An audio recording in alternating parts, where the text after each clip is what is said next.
So the question I would like to answer is, what economic model best explains how the prices of stocks and the stock market change over time? And I think it is important to find a good answer to this question, because a good answer will be very useful for helping someone understand the behavior of stock prices, even if they know very little about the stock market. And of course, my question is indeed an economics question, because it requires to be answered using a model from economics.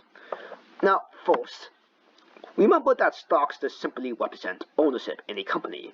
So whenever we buy stock from the stock market, we own a bit of a company. Now, it turns out that the stock market itself can be described by the supply and demand model fairly well. And that's because the stock market meets all four conditions for being perfectly competitive, at least to a good approximation. And that's because, well, one, it has many buyers and sellers. Two, the stocks are virtually identical to each other. Three, it is easy to enter and exit the stock market. And four, everyone is given full information on the stock prices. So for now, let's just pretend that the supply and demand diagrams you see here are drawn for a specific company stock. And because of the perfect competition assumption, we are only interested in the equilibrium price of the stock, as that price would be the one that the buyers, which represent the consumers, and sellers, which represent the suppliers, would agree on. Now, frequently, when the supply or demand curve shifts, it is usually due to the number of buyers and sellers increasing or decreasing. So, for example, if the number of buyers were to increase, then the demand curve will shift to the right, and that should increase the equilibrium price. On the other hand, if the number of sellers were to increase, then it is the supply curve that shifts to the right, and that should decrease the equilibrium price. And of course, we get the opposite effects from what I just described if we were to decrease the number of buyers and sellers. And that pretty much just wraps up how the price of a stock can change over time, because, well, it is just simply correlated with changes in supply and demand over time. So I'll just go ahead and talk about some possible limitations of using the supply and demand model to explain changes in the stock prices.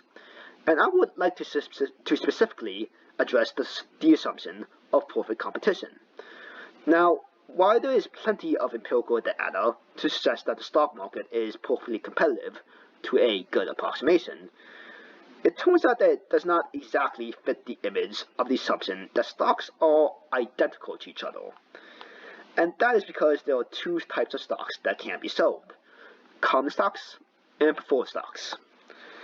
And these stocks are not exactly identical to each other, because common stocks often carry voting rights for a company, while preferred stocks usually do not. But despite that, though, perfect competition still seems to fit the stock market pretty well so far. However, my answer may become vastly incorrect if, well, sometime in the future, there were suddenly very few buyers and sellers in the stock market. And I imagine that in this case, the perfect competition assumption is no longer valid. So we may need to use a more complex supply and demand model, or perhaps maybe an entirely different model in order to explain the changes in the stock prices over time.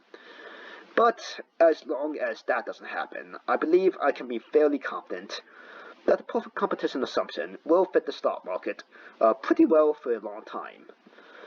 And because I have reached the end of my presentation, I'll just show you now the links to the sources I just used.